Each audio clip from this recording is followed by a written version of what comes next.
Nanatiling naka-full alert ang buong hanay ng pambansang pulisya. Kaya naman, ipinag-utos ni PNP Chief Police General Jose Melencio Nartates Jr. sa lahat ng police commander na panatilihin ang matatag at aktibong presensya ng mga pulis sa mga pangunahing kalsada at transport hubs.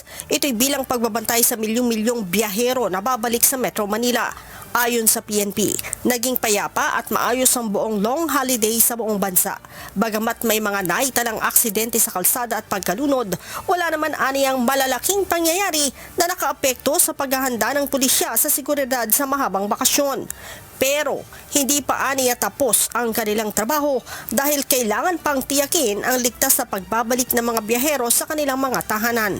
Kasama ng PNP ang iba pang ahensya ng pamahalaan para matiyak na roadworthy ang mga pampasaherong bus at iba pang public utility vehicles. Gayon din ang mental at physical na kahandaan ng mga driver.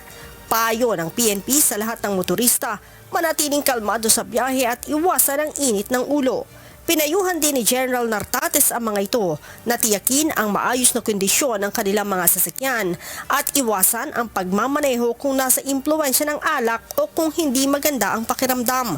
Matatandaang aabot sa halos 100,000 pulis ang ipinakalat ng PNP upang tiyakin ang seguridad para sa long holiday. Leia Ilagan, humahataw sa Balita Ngayon.